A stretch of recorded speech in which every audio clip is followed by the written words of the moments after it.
thinking about our sovereign system of democracy, wondering why we have a preamble of the Constitution, pause, think about it with intentional thought, and consider where we go from here. Join us as we stay tuned and listen to Erin Greene. She talks to us this afternoon about her perspective as we explore the question, where are our rights gone? You know, over the hill, down the street, in the bush. Where they gone? They gone somewhere. Join our co-sponsor, Page Investment Limited and Dom Dev Enterprises Limited, and our friends at Island Ease Realty, D1 Development, and Sammy's Chicken. Join us in sharing all of the good questions and comments that you have on our Facebook and YouTube page so that you can be a part of the conversation. And be sure to tell us where you are in the world. Just give us a post to say, hey, I'm over here in Dubai, or I'm over here in Timbuktu, or I am over there by Calabash Bay. Wherever it is, let us know. And by all means, if you like the show, subscribe, like, follow, and share. We'll be right back. SumTin to think about with Dale Happy Knowles.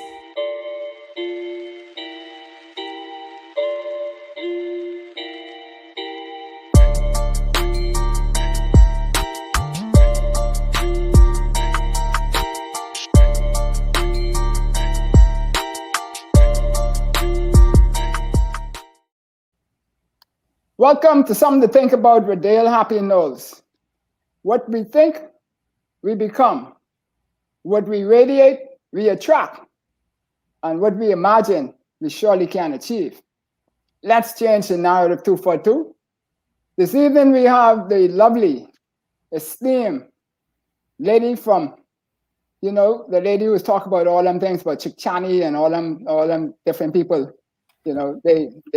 I never see one of them, but they tell me what they look like. I remember being in Andrews one time and I saw a white chicken with a red bow tie. I know about that.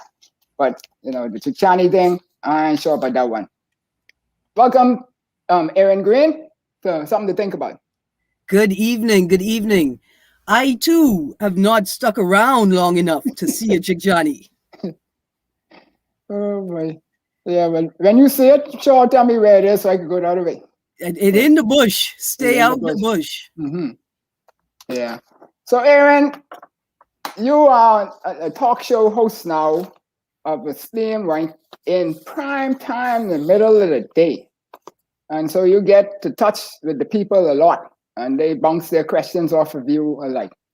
But you're also an activist of a whole spectrum of things, one of which discriminatory activities is one of your major focuses. You have women's rights, you have the I always get it mixed up, LGBTI, right? Because my son always say you got to make sure put everything in there, give these people respect, and food security is a major thing for you, and you do your farmers market on Saturdays, I think it is. Yes, absolutely. Yeah. Mm-hmm. But tell us a little bit more about you and some of the things that you are involved in. I've sort of been in radio for a long time, right? As a child and as a teenager, I was a part of the Methodist Summer Youth Program, right? Mm-hmm. So I spent a good chunk of my life at Methodist Summer Camp, right? And prepping for that. And a part of that was being on radio, promoting the camp. Mm-hmm. But that was a sort of integral part of my life. And that's where I also began performing, right? Because running a summer camp, you are just entertaining children the whole way through. Right. And then right now I am sort of at the end of a tour, a time with an improv comedy troupe called The Spot 242. Okay. And mm-hmm. they had just recently changed their name to or become a new group, Bahamas Improv Comedy House. And we're sort of in that birthing process for that. But I really enjoy improv performance, improv satire, on stage, like a stand-up comic, and with a group, sketch comedy. And I really come in sort of, so I'm not, we're not performing right now, but really working with that idea of the power of imagination as a revolutionary tool, right? And a tool for social justice. And so besides that, I am deep in mango season, deep in fruit season, very sort of focused on what the trees are doing, what the fruit is doing, and what people are doing, right? And watching our relationship to fruit and our food to get a better understanding of who we are, right? And who we're not. You know, but like Jackson Burnside used to say. Yeah, and you know, and we also have a common principle who used to say, "Manners maketh man," and it always is about making us think critically. Mr. Middleton and down the way there. So when we look at the things that's happening now that is making us think on the road, right? So we have those things that you just mentioned, which is in the cultural side. And, you know, we're coming up on the independence, celebrating 48 years. You can imagine that? Yeah. 48 years. But we still don't seem to have it right. You know, we keep missing the boat somewhere. You know, I don't know if we're still stuck in the hull somewhere, why we're missing the boat, but it doesn't seem to be going the way it needs to go. You and I are part of the what I call the promise generation, the generation where the Finland era would have got up and talk about the square deal and all these good things and the white picket fence and building your own home and having these communities, going off to school, graduating, coming back, the owners of our would be inherited and the like. But none of that seems to panning out in any significant way for the masses. Some of us, yes, might be privileged that it happened for, and some, I think, is not. What is your take on that in terms of where we coming from and where we need to go? I'll use an example. So my mother grew up in the famed Fort Hill. And as a young person, like right now, I feel when I hear people talk about the Fort Hill, growing up on the Fort Hill, I feel jealous, right? Like I feel jealous, a real jealousy that I'm not going to have these experiences that they had, right? And that period when my mother grew up on the Fort Hill, right? That was a real important period for the development of the Bahamas. When she went off to school and came back, she was following that dream, right? That vision that Pinland talked about. And she moved out of the Fort Hill into what we call the suburbs, right? And what happened is a vacuum was created when she moved out, right? And that vacuum was filled by the strongest force. And I think that is what has happened repeatedly in these communities that have produced the people and the experiences that are integral to who we are right now. And on a wider scale, I would say that like where we are in 2021, what happens is every time somebody moves, right, and a gap is created, the strongest force fills it. But what happens is we're in a culture where we solve problems with money and we have more dollars than cents, right? So there is no cultural movement or, you know, a cultural defining cultural thought that guides all of us. It's like capitalism, the strongest market force wins. And these gaps are being filled like sort of randomly. And it is and the gaps are getting bigger, and they are deconstructing these structures that got us from sort of poverty, this this apartheid state, to independence, right? To majority rule and independence. And now there is no strong or prominent cultural or moral thread, right? Or ideology that guides us. The university isn't strong enough a voice in the culture. The church is not strong enough anymore. They have focused on political power versus political engagement versus social engagement.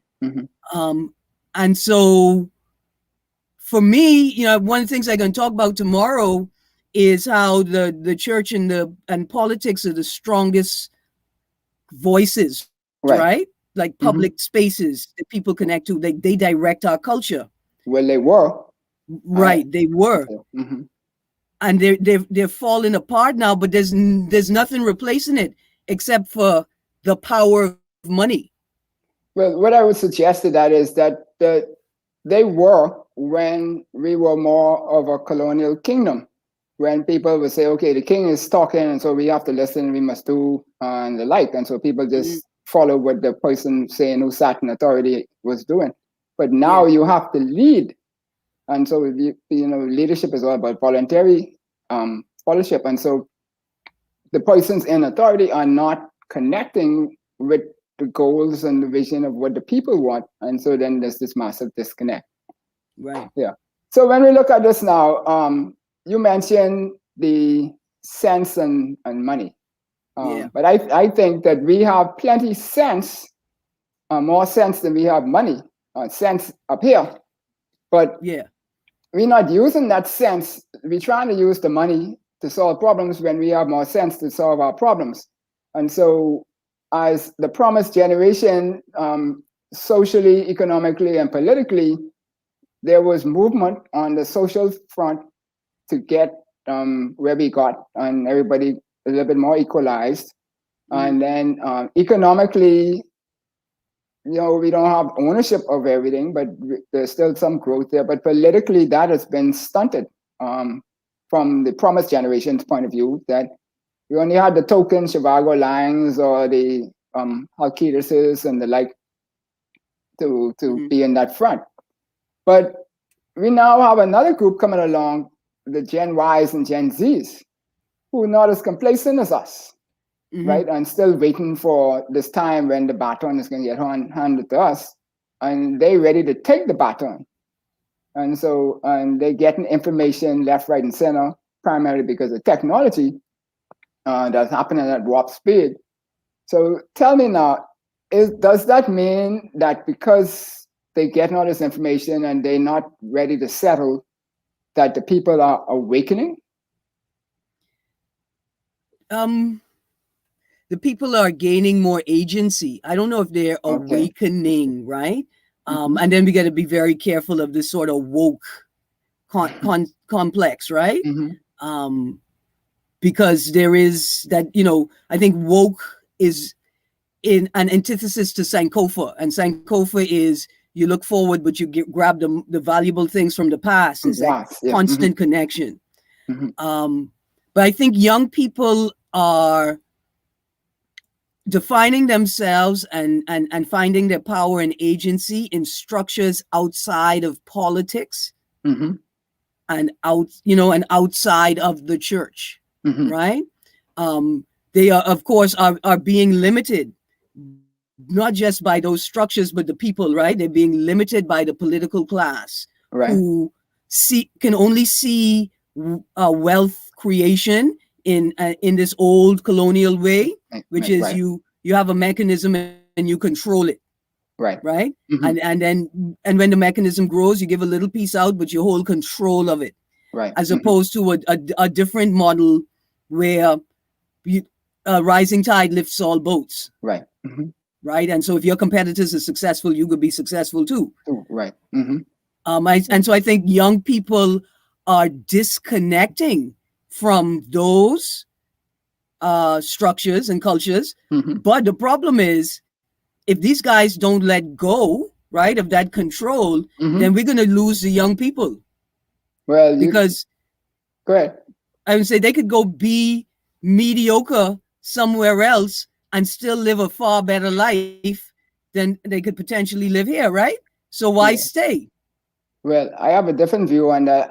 I think the handful, small percentage of them will leave, but I think the bigger percentage of them who might not feel comfortable going away or want to go in that challenge, they're going to fight back. And they're going to fight back the way they know and not the way we might have been taught through the manners make it man scenario. And so to me, that fight back is not going to end well if we continue with this broken divide. Oh, yeah. Well, I think it's obvious that we can already see, like, interacting with people, particularly in like on the road in traffic. Like I can identify people who live in a totally different world than I do. And that stop sign don't mean stop or you gonna get a ticket, right? Yeah. That stop sign don't mean stop or you're responsible for an accident, right? That stop sign mean this is a barrier that may prevent me from my goal of survival today. And all of these things are barriers. And so, like you say, we may not be prepared for the way that they're going to fight back. Yeah. But, and talking about that traffic scenario, I had an incident the other day, which really was jokey, but we won't go into that. But the bigger part of the traffic thing is this.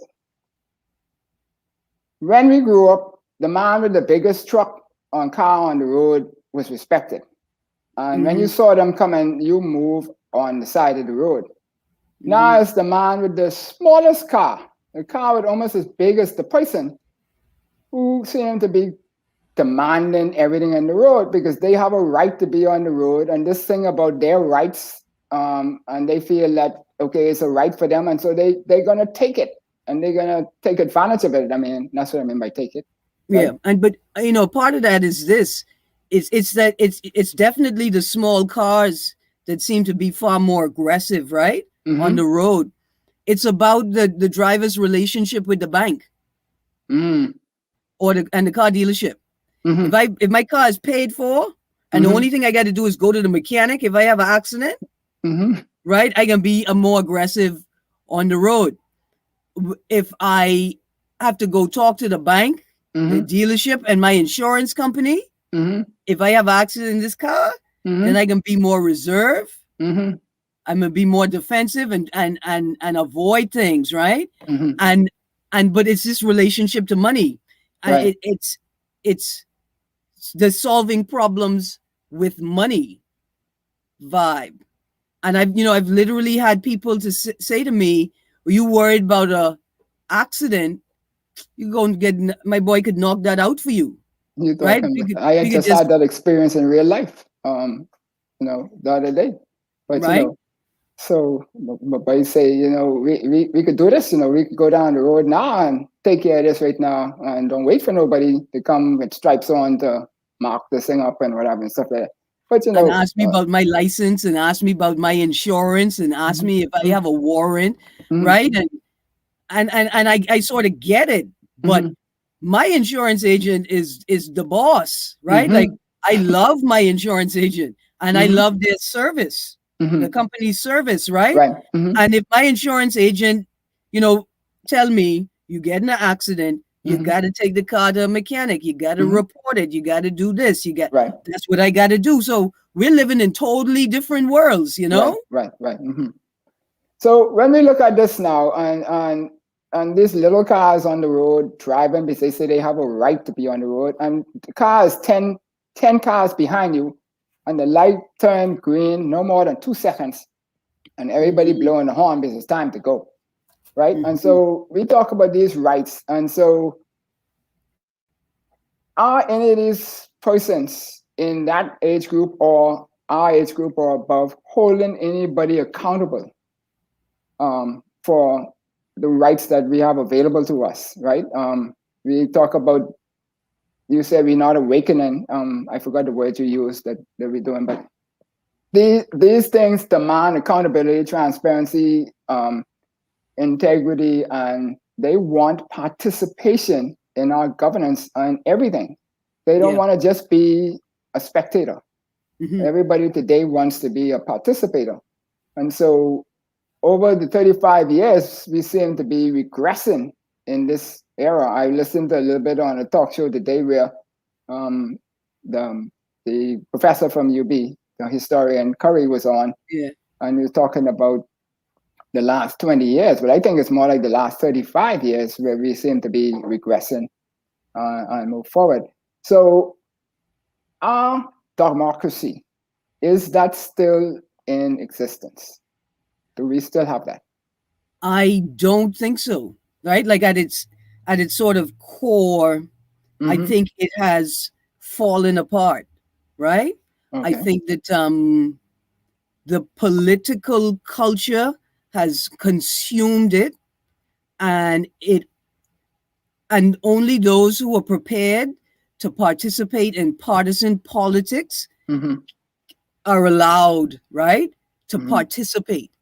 And if you you aren't even able to define yourself outside of the partisan rhetoric, right? So, like every time you critique the government, you must be a member of the opposition party, right?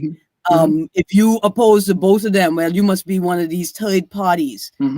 And we can see that in this recent discussion about the company Canoe and the sort of leaders' response to the criticism and the questions to the transparency of the bidding process, right? Right. And their sort of reflexive response was, this critique is just political, right?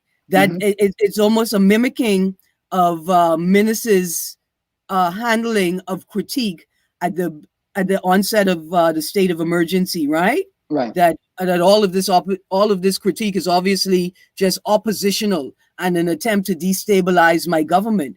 When people were trying to offer sound critique, right, who weren't affiliated formally or informally with any political party or any, they're not even in that political culture. And that has become very, very dangerous, and it has marginalized people who want to participate in governance, but it becomes a political barrier, right? And they don't want to join parties to be able to say, hey, I don't agree with this policy. I think it's bad. They want to do that without somebody calling them a PLP, and then all of a sudden they can't get any jobs, right? Right. Yeah. Well, that's part of the sad part of what we do is we compartmentalize people. And I think what that has done is that has made a lot of young people apathetic to politics. And then we have now this coalition of independence, right? Which I think is, to be honest with you, a taking advantage of the young people who are prepared to engage, right? Okay. Right? I think that those independents are, for the most part, the perfect example of what you're talking about. People who are tired of the political culture, they're tired of the empty promises, they're tired of the back and forth between, and this is what it is, right? Right. You campaign that you're going to end this, and then you get in and you continue it. But I think that this amalgamation in this formation is problematic, because creating a party of independence without really engaging the public and the individuals with what it is that you're doing. I mean, the irony is, it's so hilarious. It's the UBP all over again. So when we talk about that then, because we talk about the democracy, and you said democracy is pretty much watered away. So that means that our rights gone somewhere, right? Yeah. Because democracy is all about rights, because it's representing the people's view from governance for everybody, and not just some individual groups or special interest groups or whoever it is, small faction of the thing. We were talking a little while ago about the independence celebration in terms of whether, if you're going to go with the religious portion and pick that as your theme, then okay, but it still doesn't have to be just a Bahama religion thing. It could be multiple, and so why aren't we engaged in making these decisions, or being a part of these decisions, or being consulted to determine what it is that the peoples want? Because governance is all about serving the people and facilitating their wishes and desires. So You see, this is this thing, like where have our rights gone, right? Well, wherever they're gone, it's where we put them. Oh, right? We the electorate. Right. And the government has not taken our rights and put them anywhere. Like we're seeing examples of that all over the world, right? Okay. We're seeing people in their own countries being discriminated against. We're seeing people sort of being made stateless and being discriminated against. But very rarely are we not really experiencing that, very rarely, right? We have abdicated our power. Right. We have refused to ensure that our rights are acknowledged. The truth is, the government don't have the capacity to stop us. That is true. Right? The same incompetence that we complain about, right, is the thing. They can't really launch no assault dead quick. And I ain't even talking military revolution either, you know? Right. If we were really serious, they can't take our rights from us. And even as a gay person, right, and as an LGBTI rights advocate, my campaign in the 2016 gender equality referendum sort of has resulted so far in a representative from the AG's office responding to the CEDAW committee in Geneva, acknowledging that LGBTI rights exist wherever and protections for LGBTI people against discrimination exists wherever protections for sex-based discrimination exist. Right? And that was my argument, was that virtually all LGBTI based discrimination is sex-based, right? Okay. And so even in that example, and so here we are, 2021. In 2001, they passed the Employment Act. Okay. And they included protections from discrimination on the basis of sex. So it's not explicit protection, right? Right. Okay. But it exists. So the Constitution, because you segmented me right into where we was going. The Constitution is our supreme law, right? And it is really and truly the framework which is supposed to define who we are, or who he is, as Loftus Roker, the Honorable Loftus Roker would say. And so when we look at that, we have a preamble, which many of the colonies or independent countries that came out of the colonial system, from me scanning the internet and stuff, I don't see where a lot of the other countries have it, but we have a preamble. And so when we talk about our framers, and people say that, well, our framers only copycat what was there on print, but our preamble is there. And as I was taught growing up, that our preamble states what the intent is expected of our Constitution. Right? So I don't know if you have anything on that, but our preamble, if we could just play it for the public, to our audience to hear it and see the words, then then we would know, because this is very deep. And to me, we complain about a lot of things, but we don't look at our Constitution and our preamble to see what is it saying, how we supposed to live, and what our rights are. So, Madam Producer, you want to play that for us? The Constitution of the Commonwealth of the Bahamas, Preamble. Whereas 481 years ago, the rediscovery of this family of islands, rocks, and keys heralded the rebirth of the New World. And whereas the people of this family of islands, recognizing that the preservation of their freedom will be guaranteed by a national commitment to self-discipline, industry, loyalty, unity, and an abiding respect for Christian values and the rule of law.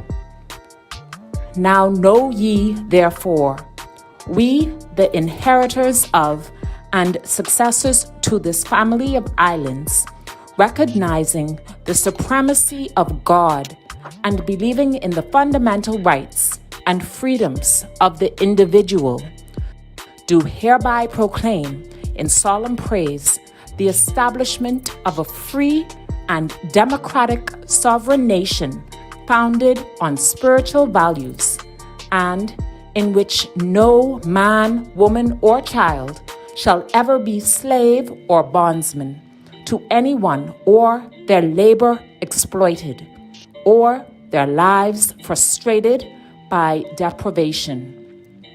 And do hereby provide by these articles for the indivisible unity and creation under God of the Commonwealth of the Bahamas.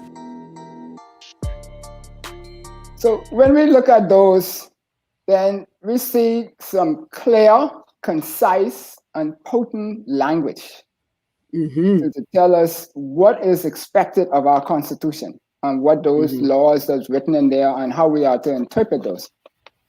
But I don't know if we, in the last 30 years or so, are following that. Are we maybe just abandon our preamble? What does a preamble mean to you? Well, I think the preamble is, first of all, it's not binding, but like correct. You say, it's it gives you a sense of the intent of the document that you're about to read, right? It's almost a synopsis, but it gives you the context through which you should read this, right? Right. Absolutely. And so I think that's what it does. Yeah, so we talk about 481 years ago, after we had the rediscovery for the New World people. We knew who we were. We were right here. We ain't gone nowhere, right? And so forth. But we talk about the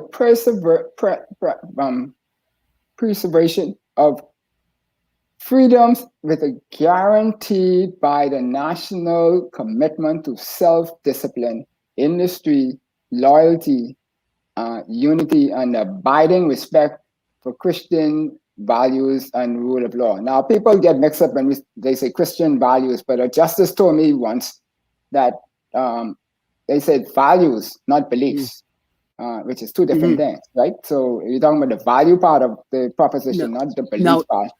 Here's what's also interesting, right?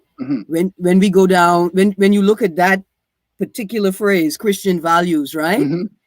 The values is a lowercase v. And when you go down to the second paragraph, right, where we hereby proclaim in solemn praise the establishment of a free and democratic sovereign nation founded on spiritual values. The values is a capital V. Right. And that's why I say the Bahamas, as the Justice, what am I to call his name? Justice Emmanuel Asadabe, right?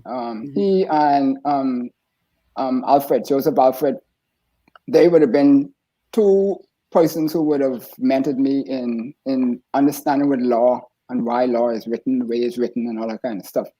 At least I had access to them, and I asked them questions because, you know me, if I get around somebody who could help me learn, I'm going to ask And so, they talked about, both of them on two separate occasions, talked about the Constitution permits and subordinate laws prohibit. And that's the way they're supposed to be, Batman and Robin, and the way they operate. But I don't know if we're writing the laws in that way anymore, and so forth. So watch this. Here's an example. You see the gender equality referendum, right? Okay. One of the biggest concerns, whether articulated or not, because I think very few people articulated it clearly, right? Is that liberalizing women, which is one perspective, right? Or creating constitutional equality between men and women, which is another perspective, right? Liberalizes gay people as well, right? That's what the legal mechanism does. Right. And so a lot of people say, oh, this is about gay marriage. Well, the truth is, like, technically, there's a little bit about gay marriage. So the Constitution didn't ever prohibit same-sex marriage. In fact, in some provisions, like in the provisions that were related to Bill number 2, with a woman's ability to have the state convey citizenship to her foreign spouse, right? The word they use is spouse, and not husband, right? Right? So the Constitution didn't ban it. However, what the Constitution did do is in Chapter 326 4C, it permits the state to discriminate in matters related to personal law. Right. Well, the Constitution permits a certain amount of discrimination, which I want to talk about after the break. But okay. Yeah, and so right. So that's an example of how like the Constitution doesn't stop it, right? Like it doesn't ban it or prohibit it, but in ordinary law, right? That the two can to work together to ensure that the people's voices are heard, right? And at the same time, the people's voices can change, right? Right. And so you have like access, right? Let's look at the road. We talk about traffic already, so let's just stick there a little bit. The Constitution is like the roadways. It gives us access and permits us traveling and all that kind of stuff. But we also have the subordinate laws, which would be the speed limits and the rest of those that restrict us as to how we could travel on those roads. And so I think we seem to miss that somewhat on that. But one of the things I wanted to highlight about this preamble here before we go to the break would be, and it says that right after you talk about the spiritual values, and it says, in which no man, woman, or child shall ever be slave or bondsman to anyone, or their labor exploited, or their lives frustrated by deprivation. Right? Now, to me, that's strong, because a lot of things that we're doing these days, we restricting all kind of people. We give somebody, lock them up for a joint, and then they're restricted for the rest of their life and can't get jobs and whatever. So these are all rights that we need to be talking about. And so we're going to hit them back when we come back after the break and talk about them, because we have stuff like gambling, which is discriminatory, which is allowed to be discriminatory, but there's other things that should not be, but they are being discriminated against. But before we go to the break, these are all our perspectives, and we get our perspectives based on our education, our experiences, our exposures, and whatever circumstances we might be put in place. So the question I would ask before we go would be this: what is our national mentality in relation to our preamble, Constitution, and rights? Well, I can tell you this right now. We believe we have rights, right? That's a given. We see that when we examine the labor movement, right, over time. Okay. That's a perfect example. We understand rights, but we really understand rights in the context of our relationship with scripture, with Christian scripture, right? So we believe you have the right you're born, so you got the right to be alive, Okay. but you don't have the right to kill yourself, right? So right, you have the right to live. You don't have control over your own body, because only God can determine when you should die, because suicide, that's why suicide is a sin, and there are other things you shouldn't do with your body. And so we understand rights in the context of scripture. You have the right to free will, but you must also, and rights and responsibilities. You have the right to free will, but you also must understand that you will stand before God by yourself, right? And when we look at the issue of migration, if people think about it, well, your fate is designed by God, and to go against that, your fate is to go against God. So where you was born is where you're supposed to be. And if the laws of the land prevent you from leaving, well, then that's your lot in life. And so you don't have a right to migrate to the Bahamas illegally and find a better life, right? And so Bahamians see rights through the lens of Christian scripture. Somewhat. So, Madam Producer, you take us to the break, and when we come back, we can dive into some of these things that's happening in our society and what rights are being eroded before COVID, during COVID, and what might not be able to be come back after COVID.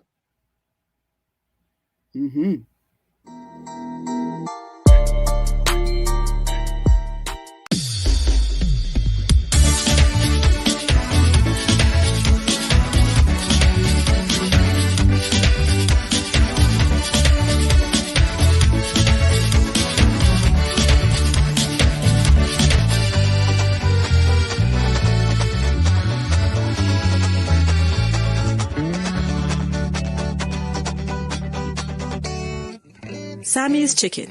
There's nothing like it. How you all doing? My name is Knowles. I'm the coach and founder of 242 Youth. It's a newly established travel basketball team with the aim of trying to get student athletes off to prep schools or college schools with scholarships so that they can further their education, but also their basketball playing careers. To this end, July 1st, 2021, we're going away for 4 weeks to Central Florida area to play in some tournaments. We'd be grateful for anybody that's willing to sponsor. Any amount helps. You can get that to me.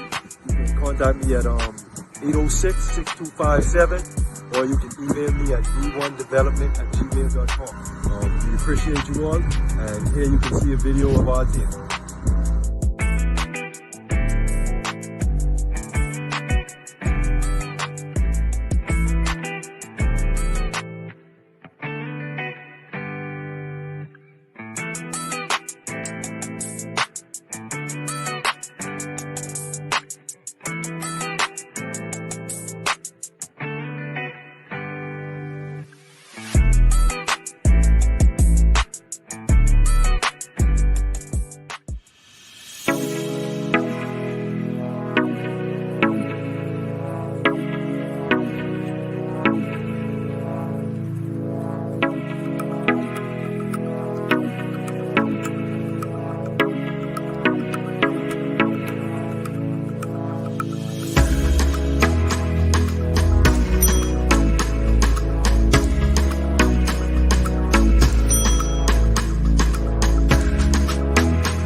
Welcome back to Something to Think About with Dale Happy Knowles. We're here this evening having a casual conversation about where we is and where our rights gone with Erin Greene, an activist, a social and political activist. One actually, what we didn't say earlier is that she is the daughter of a consummate permanent public permanent secretary, esteemed, one who knows a lot and practiced and executed governance very well. And so you can see where she got a lot of her training from over the years. And I'm sure she just took it to another level, knowing the mind behind the eyes that she has there. That's the good type of pilfering from the government. when you could glean, right? About systems and things that you could see, right, and get both perspectives, an internal and an external perspective. I hope they ain't mad at me though. No, they can't be mad with you, because I mean, your sacrifice for allowing your mom to do what your mom did is what caused them to be able to do what they're doing today. And right. So if they can't see it that way, then we in some serious trouble. Yeah. Right? It's just like the policeman, children allowing the policeman to go out and do work. It's the same thing. Yeah. And it's a part of the preamble, that you mentioned is integral. This part when we talk about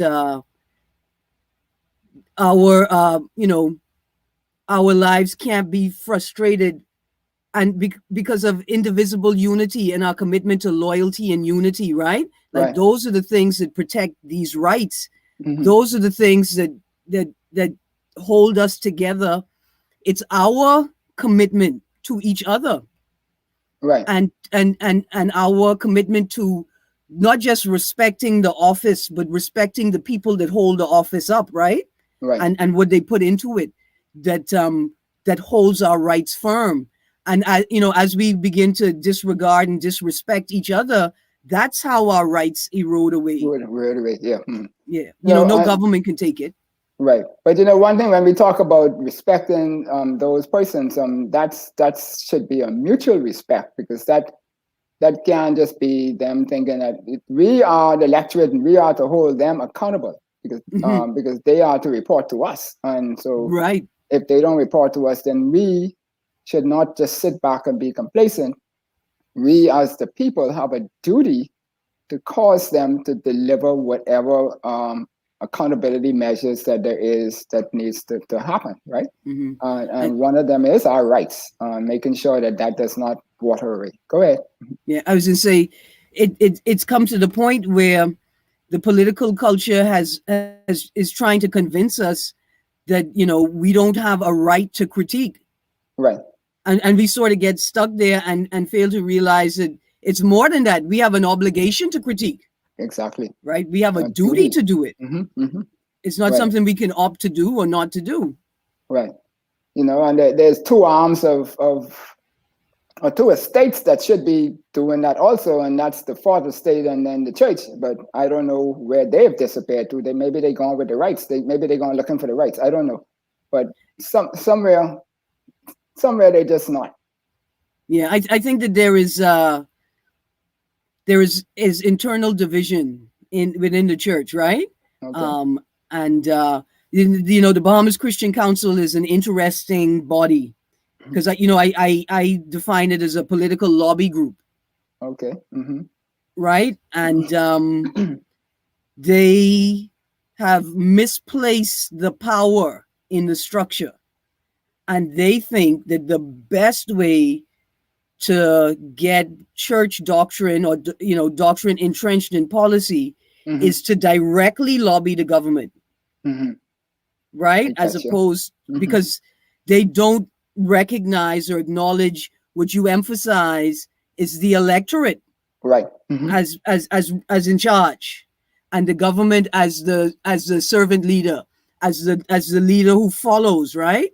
And so the church has lost its power to hold the government to account, because of its misjudging. Right, and and they too also struggle from this colonial model of management or leadership, where they believe because they are in authority or in a position of esteem that everybody's supposed to just follow, right? And those Mhm. days are gone. People are not just following, not just blindly, Yeah. right? And And that's it. so, yeah, and so before COVID and Dorian came around, or Dorian as I say it. So that's Hurricane Dorian, for those out there who may not know, which is in September 2019. Before Mhm. those, over these last, that would have been 46 years, I guess, by then. It's been 2001. Yeah, 46 years. And even before that, before we went to majority rule, there was a lot of rights that we should have.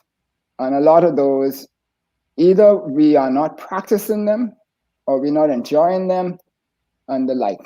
So what are some of those rights that were on the table before that your group and other groups who lobby for rights of people and the disenfranchised would have been fighting for? What are some of the rights that Yeah, people are fighting for? Well, I think well, let's start here. The sort of like the term LGBTI rights, right? okay, And even like disability rights, right. they have been framed by people who are in opposition to shifting their systems and their power bases, right? Okay, So LGBTI people aren't looking for LGBTI rights. hmm, They're looking for recognition of their human rights. right. So Okay, they're looking for recognition of the right to work, right. Okay. right? And to be treated fairly in the workplace. Hmm. They are looking for recognition of their right.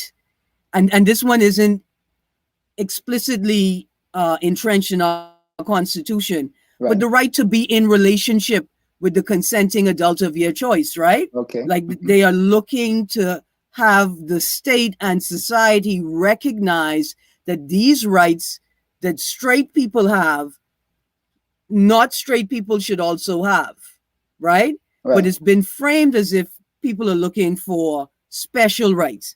So if we look at the differently abled or the disabled community, right, Right. Hmm. which is slightly different from the LGBTI community, differently abled people want or have the right to freedom of movement, right? And they have the right to be able to access spaces with the same ease that other people access spaces.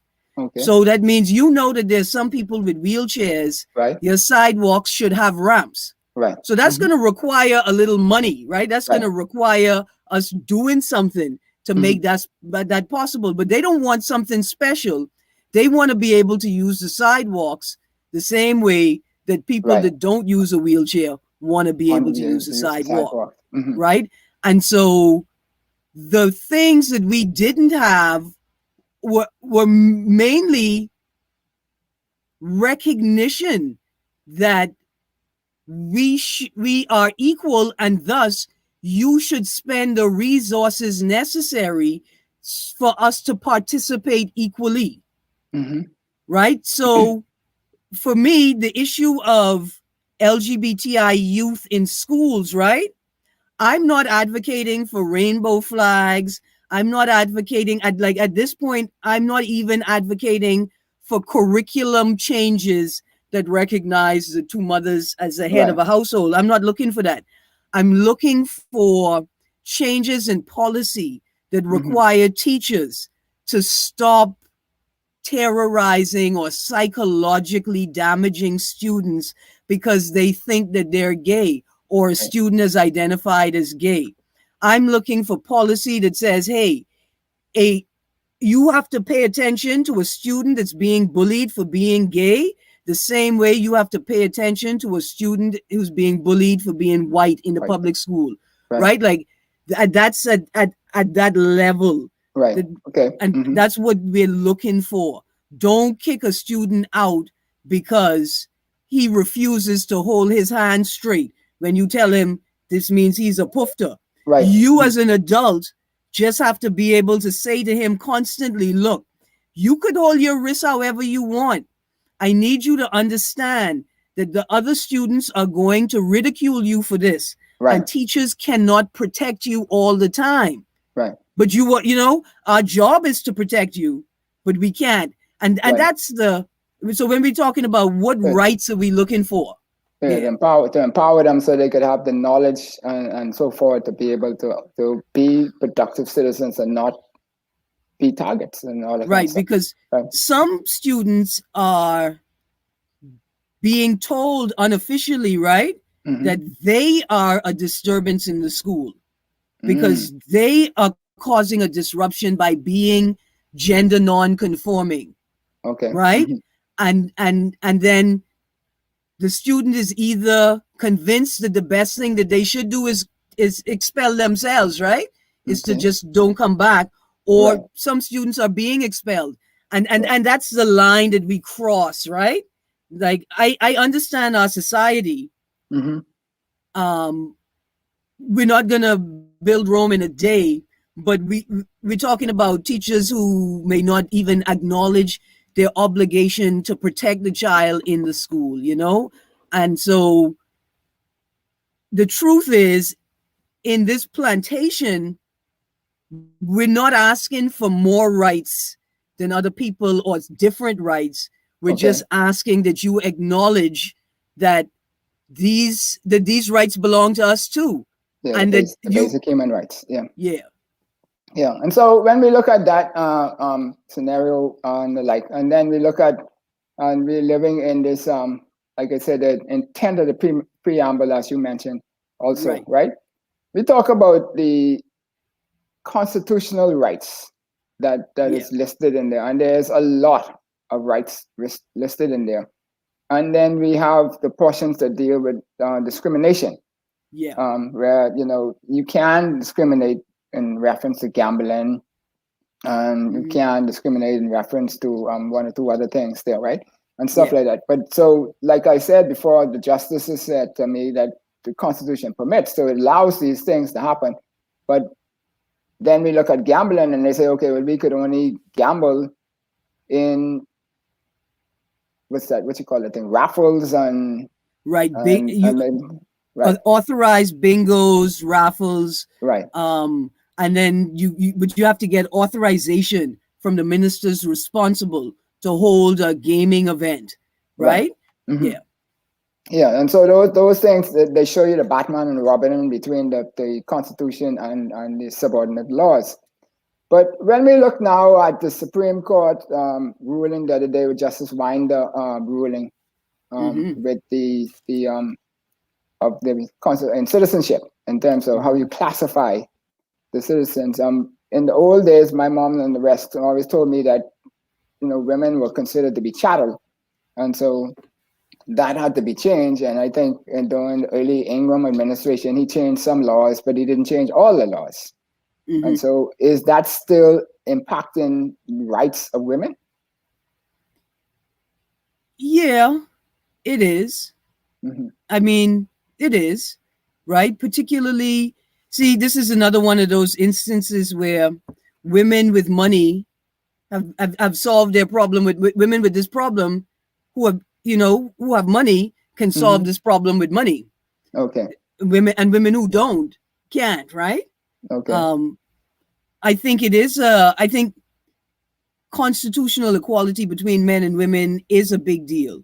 I think a woman's right to have the state convey citizenship to her child born to a foreign spouse outside of the country is important, right?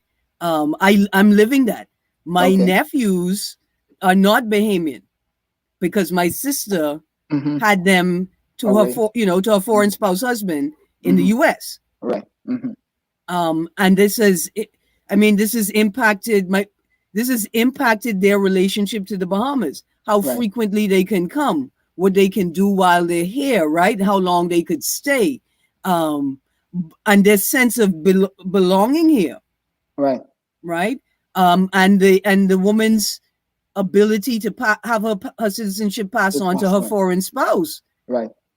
I mean, that I know women who that has impacted, and it's not sufficient to say Well, counseling could help that, right? Like, because he feels like he's Men less of a counseling. man.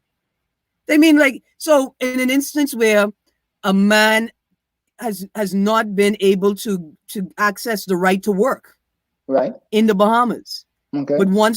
but his wife wants to live in the Bahamas where she's from Right. and where his support system is, but he can't work here, Right. right? So he may have to travel. He may have to work in the States and they, right, or he may have to live here and not work, Okay. and that can affect that could affect a relationship. Right. Okay. I got you. And you know what I'm saying? And to tell people, well, your other solution to that is counseling, and y'all just have to figure it out. That's not sufficient, Wow. right?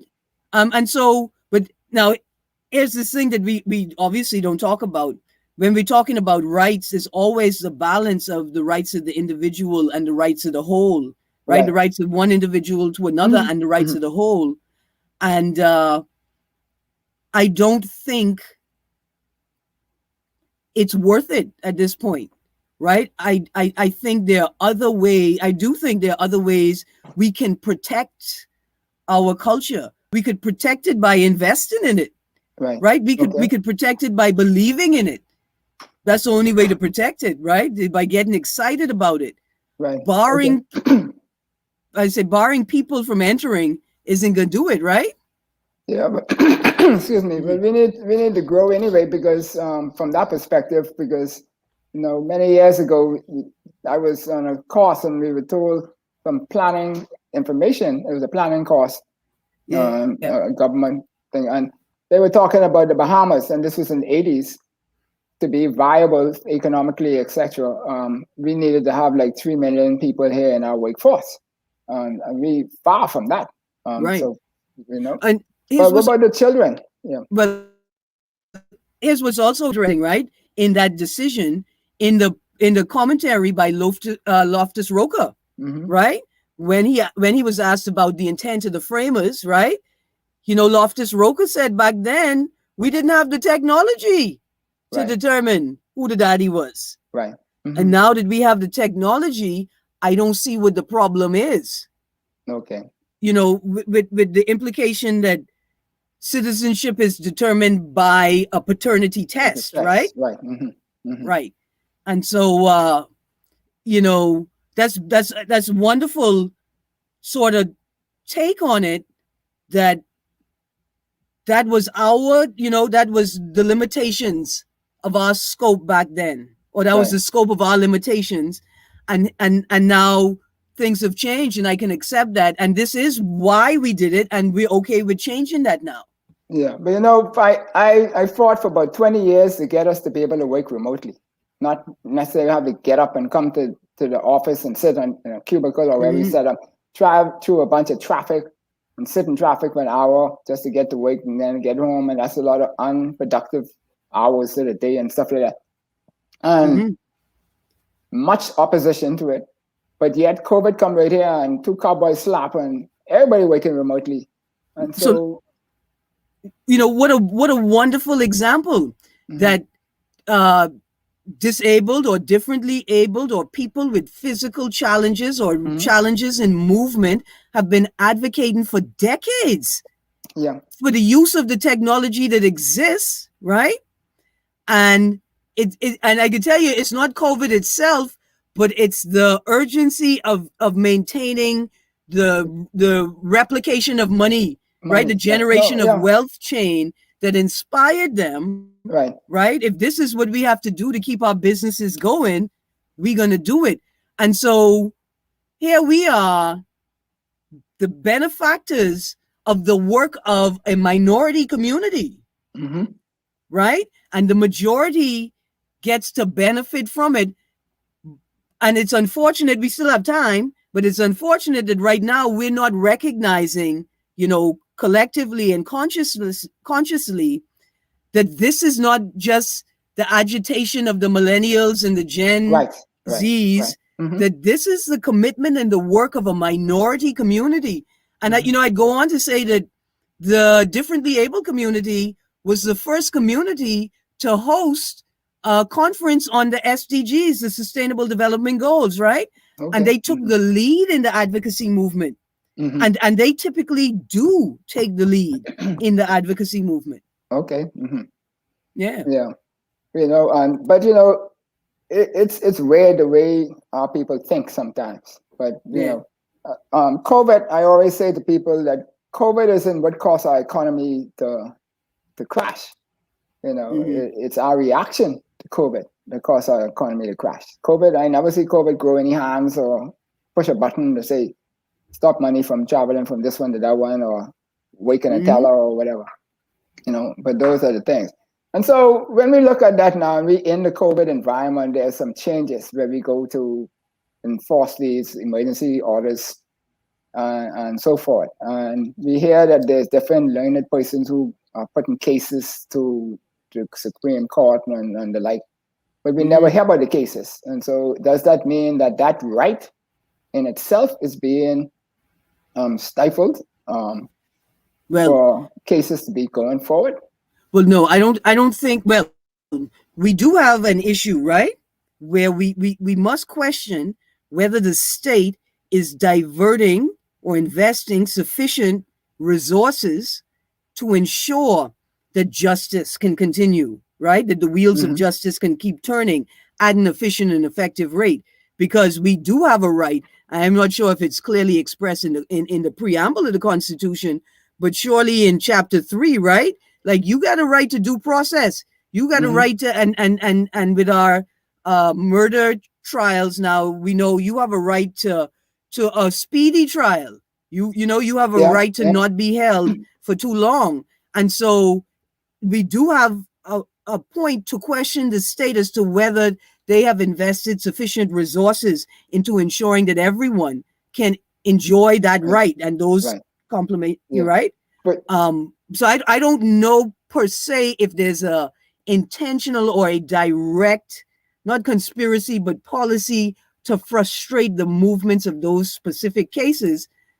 I was thinking it's more of lawyers not wanting to reveal their thinking and their strategies. That might be so, but the Constitution is clear that it has 3 arms of government that are sovereign.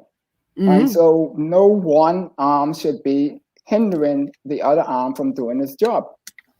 And so if the courts, for lack of a better term, needs $200 million a year to function and to do it right, then by their sovereign nature, they should have that $200 million.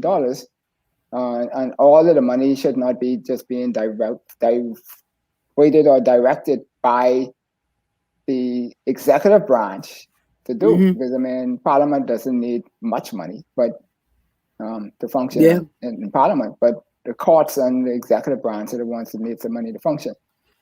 And it would be horrible to think that the state is ensuring that the civil courts, right, and the commercial courts are functioning as well as possible, and leaving the criminal courts derelict, right, or focusing attention on cases that involve foreign investors or right, over prioritizing local people's cases.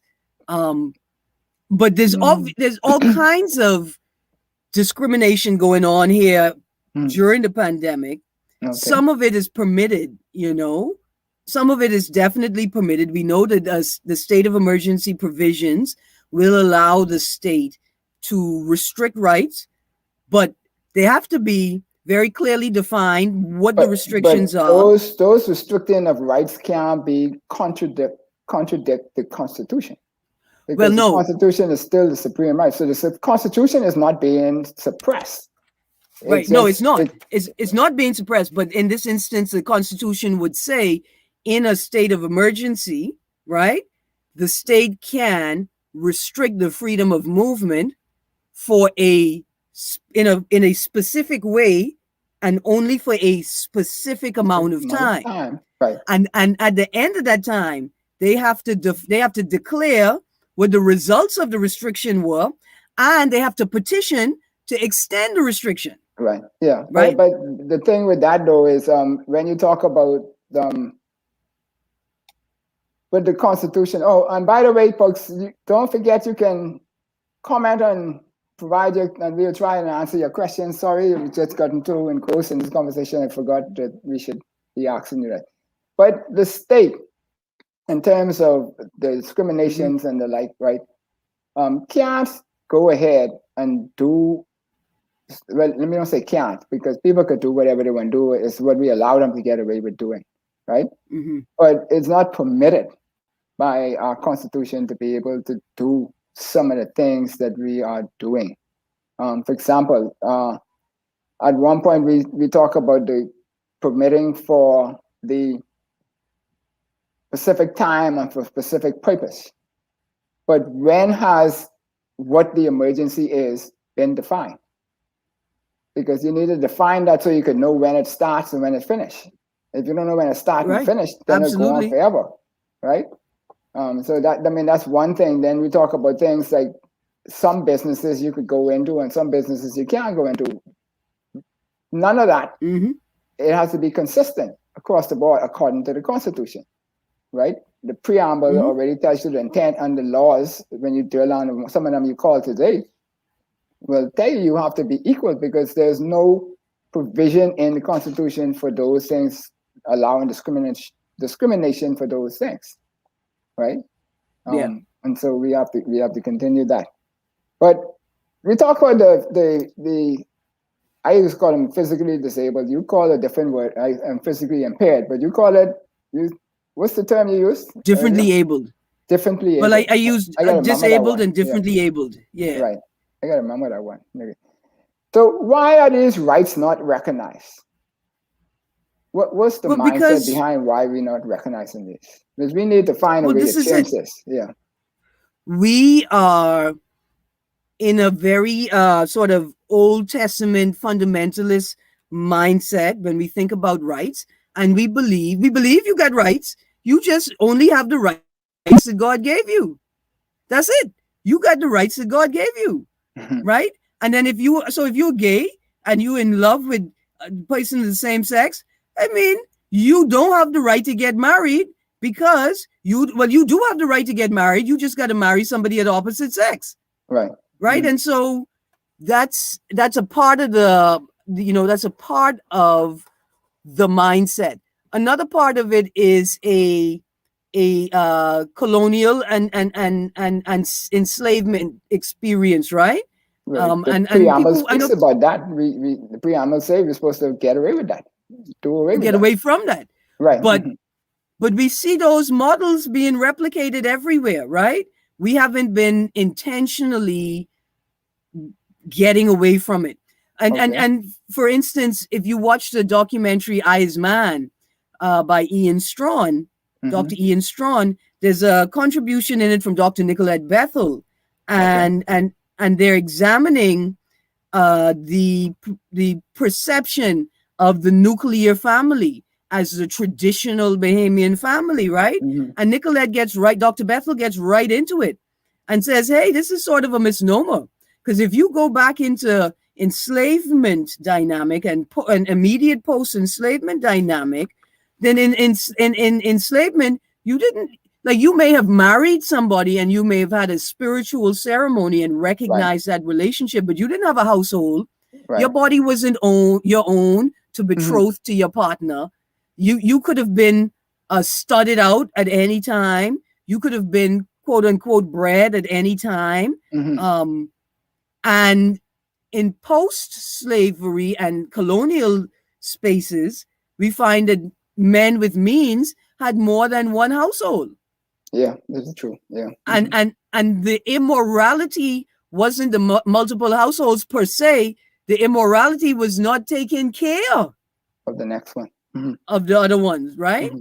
And drinking away your money instead of living up to your responsibilities. Right. You know, that's a part of it. So where do we go from here? How do we structure our systems or the like that we need to do in order to cause bring these things back in order? And because we are a land of law and order. I mean, that's spelled out clear. Now, whether the pirates are still here or not, I mean, we did a show on that already with Maurice Steins. But we did 2 shows. We had to do 2 shows with him. Yeah. Boy, I think the pirates are still here, right? Yeah, they're still here. But I mean, so what we need to do to be able to fix some of these things? Yeah. 2 things. I think that we have to acknowledge that we have sort of adopted or allowed to become entrenched in our society, this bully culture at multiple levels, right? And so everything we do, we create a power dynamic, and it's usually whoever have the most money or who's at the top, who's the boss, and we bully our subordinates, right?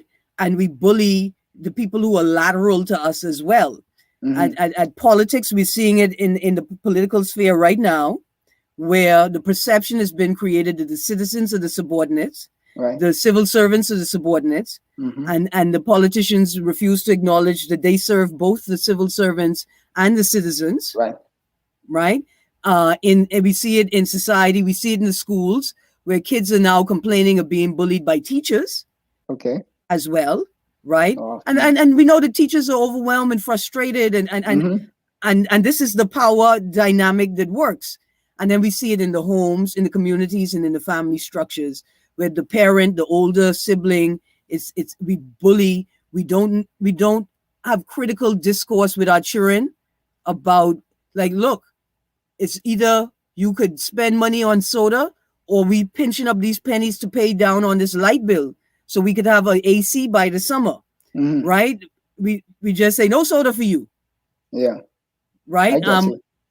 And then we gotta get into some deep personal. We gotta encourage each other and be encouraged to have this sort of personal and social shift, right? On an interpersonal level. I think we have a great lack of esteem and self-esteem problem individually that becomes collective. And in our interpersonal relationships, we're so afraid of being vulnerable and being hurt and being abandoned that we bully, right?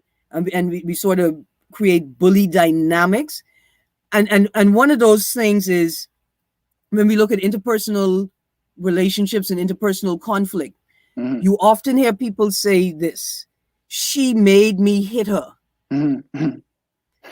I had to kill her. She cheated on me. And she'll say, he made me burn up his clothes. He made me throw hot grits on him. And people don't still do that. Boy, yeah, man. Well, we had this incident where I think that, I'm not sure if it's still before the courts or not, but there is dispute as to whether one partner threw the oil on the other partner, or whether one partner was going to throw it and the other partner defended themselves, and it ended up on the assaulting, right? Who initiated it. So we're not sure, but see, because in this place, we believe that people can make us do things. And we have to understand that people have the right to be who they are, even if it makes us uncomfortable. And when we get into those spaces at that personal level, then we create the environment in which we can do the work at the macro level, right? And we can focus on rights, and people will understand rights better, because people are saying things like, well, you disobeyed God, so you causing him to smite you, you causing him to do this bad thing to you. And what an awkward way to think about your relationship with God, and sort of, and his whatever people call it, right? But it's in those spaces. So it sounds from what you're saying that we have a significant mental challenge. Because you talk about a lot of things with some other challenges, but to me, those are subordinate or byproducts. Of look here, Dale. Immature mind. When you realize that when a man understands in himself that another man can't make him gay, right? Mm-hmm. Then we see a decrease in violence against gay men. It's this idea that he's coming on to me. He's trying to make me gay. And it's the same thing with trans women, right? Like, she's pretending to be a woman to make me gay. That's why I had to kill her, right? Because she's trying to make me feel something. When people get to that space, when they realize that person can make you act. Right. That you are in control of yourself. Well, you And that should be. unless they have a gun, right, they can't make you do something. Wow. So it sounds like that could go another hour just talking about that in particular, because I mean that seemed to be a very touchy thing. I mean, Dr. Sands, when he first came to office, he said at a Rotary Club that if you think our medical challenges is huge, our dental challenges is higher, and our mental challenges is even greater than all of those. And so,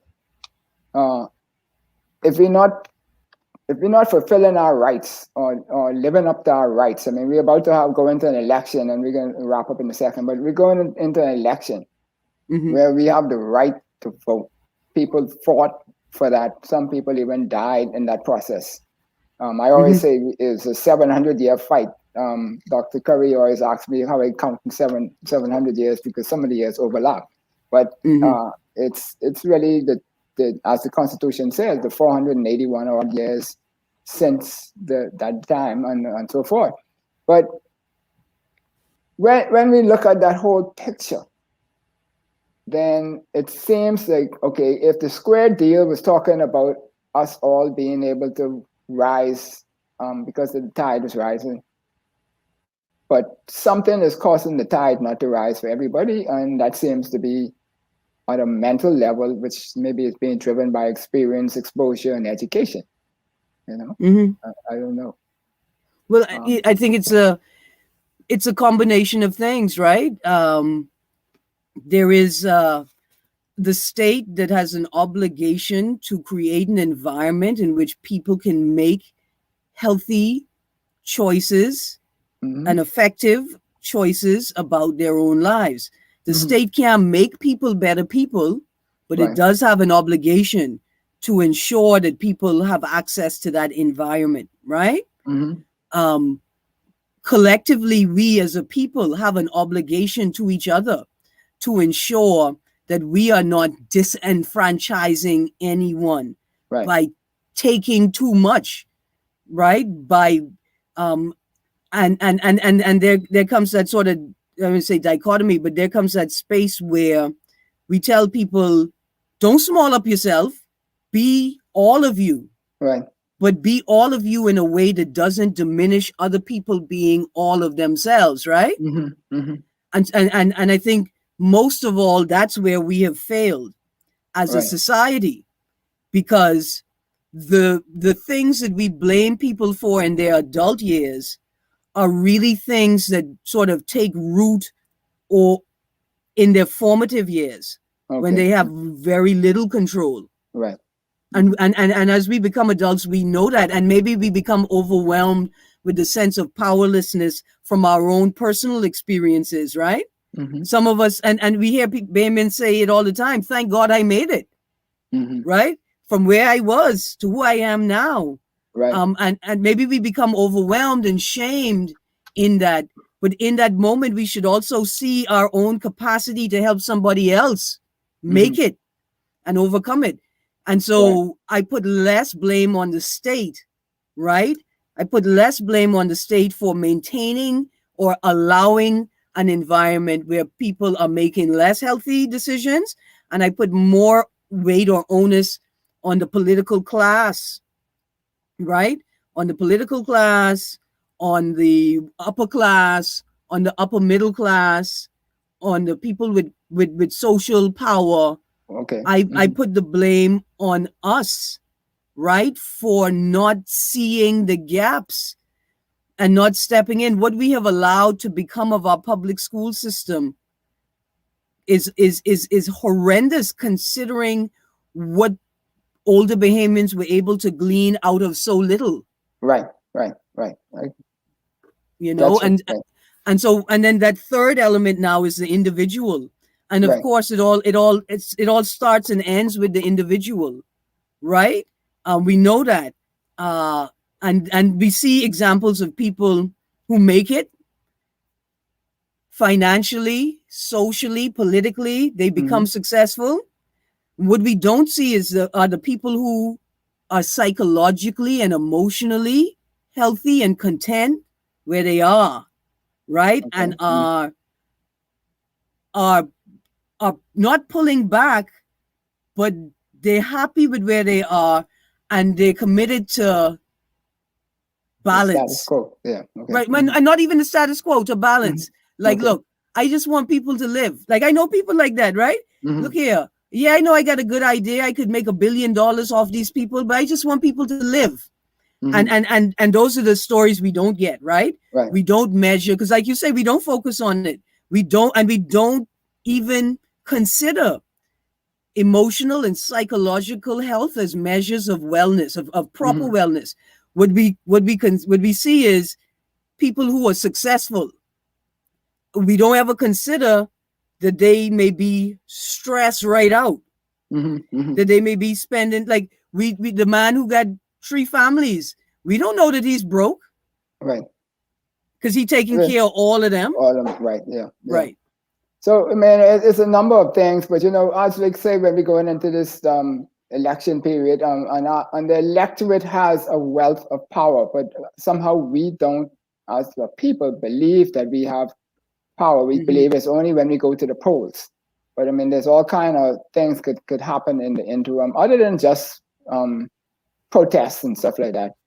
In fact, the power at the polls is not disconnected from the work between the polls. Right. Right? Like the power, the vote is useless without all the other work. Yeah. And the political culture has done a great job of obfuscating and confusing that. Right. But, you know, a quick snippet, an example of our loss of sense about rights and in the political space, right? We got this boy, John Pinder, right? Who's the acting director, I think, of Labor. Now, John Pinder, leading up to the 2017 election, you know, he made it known that he wanted to run for the FNM. Okay. And now here we going into the 2022 election, and he has been seen in red. He's been seen in FNM paraphernalia. He's been seen campaigning. And although I don't think he has been officially ratified yet, he may have, right? He's been pegged as the FNM replacement for Fox Hill. Right. Now, this boy should have been resigned long time. And in fact, there's a question on that too, as to when do you actually call to resign? I don't know what it is, but my view in this is there's no ratified candidates in the FNM. That any day they could wake up and with a stroke of the pen, they all gone. Right. So I got you. So that's one thing. You know, but the thing is that general orders tell you don't reveal your political affiliation. I was going to touch on that. Yeah. Right. To protect yourself. People are now saying, oh, they victimizing me because they know I don't support their government. When in fact, the onus was on you to keep your affiliation private. Right. You don't, when you work for government, you don't have a right to tell people how you vote.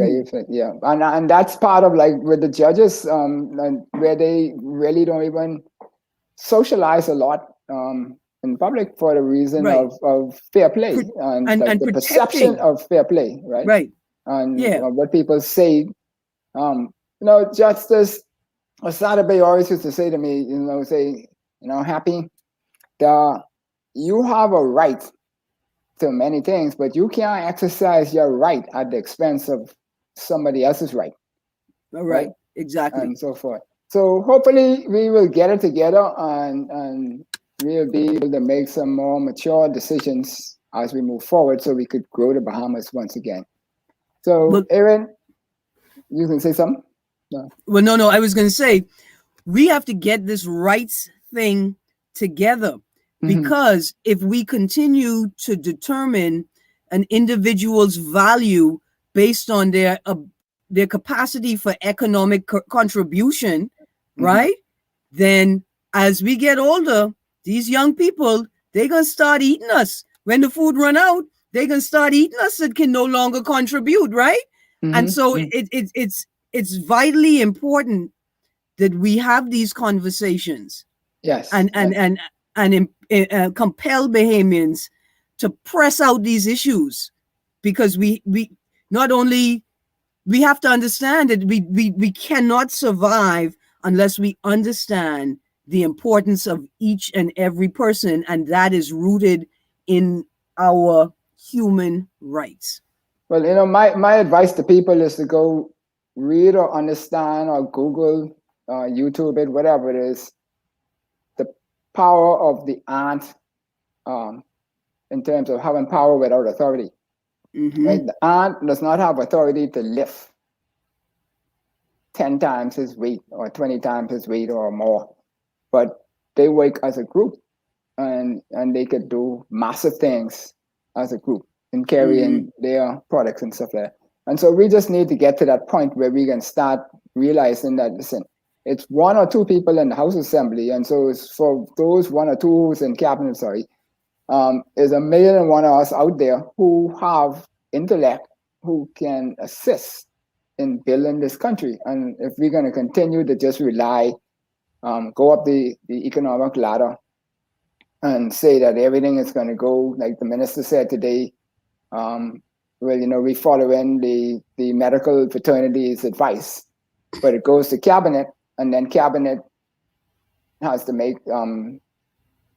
a politically study and expedient make decision. a decision. But there's nobody in cabinet who has more medical experience than the people, or competence in the people who are out, who giving you the recommendation. But if you don't take it, then you make it null and void. So that's another right that is being thrown out the window. But look, hold on, just before you go, the next conversation, I'm gonna tell you, we got to find Dr. Ancelino Davis, right? Okay. So we can add another intersection. Here we are as humans, we don't even want to recognize that we are mammals, right, on this planet. And here you are asking us to see the value of the ant as essential to the planet, like us, right? And meantime, New Zealand has begun to recognize natural landmarks as sentient beings and having rights, right? And that's going to seem crazy to a lot of people, but we're living in a world where we recognize businesses and corporations as people and as having rights, but we are somehow confused as to how a river or a mountain could be a being, right? And be recognized as being and have rights. We recognize those is because you touched on it earlier. The people who have the money in this country, right, were the ones who also had all the businesses, and so they're going to protect those things. And so they want the narrative to stay on that as being the value, because then it makes them valuable. But you know, if we could see the inherent value and thus right to be here of these other sentient beings around us, the lessons of the bees and the insects, they're all lessons for mammals to follow.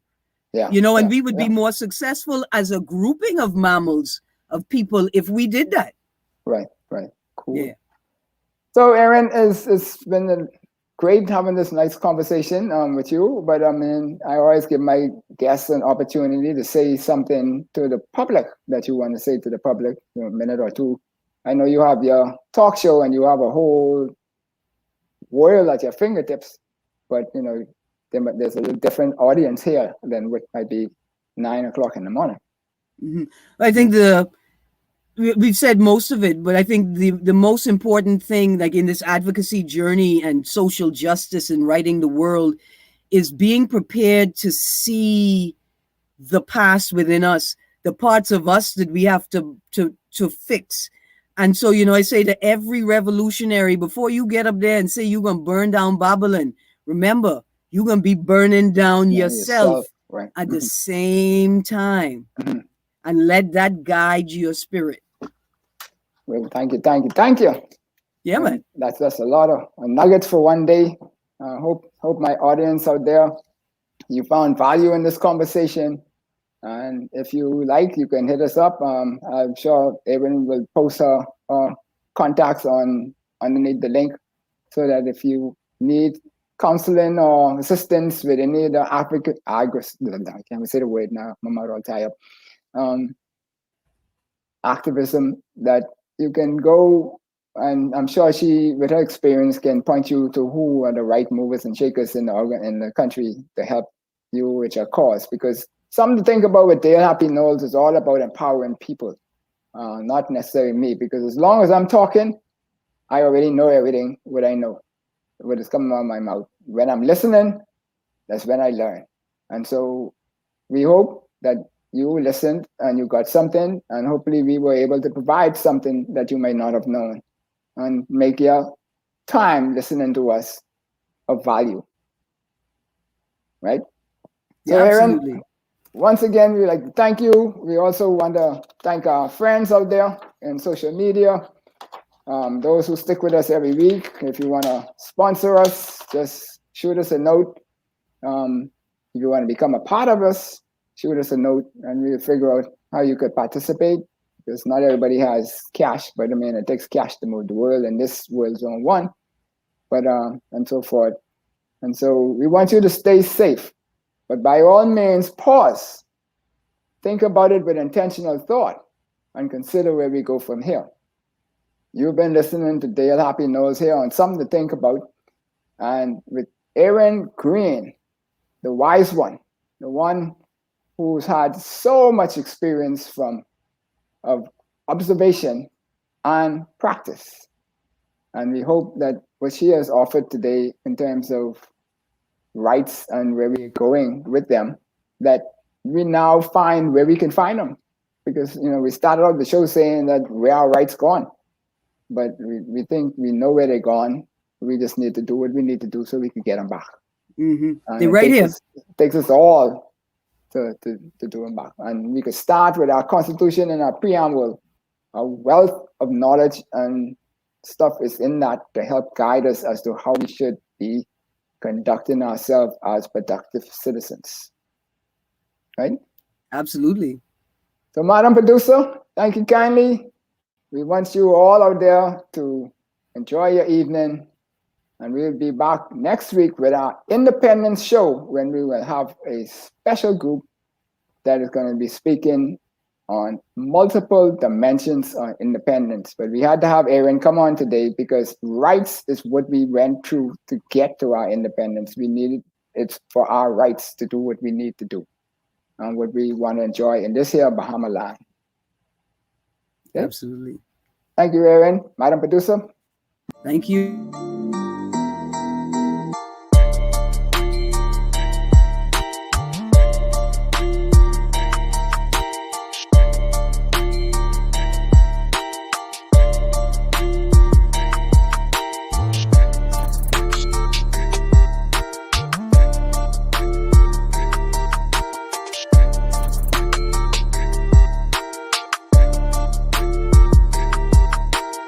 Join Something to Think About with Dale Happy Knowles as a friend and sponsor.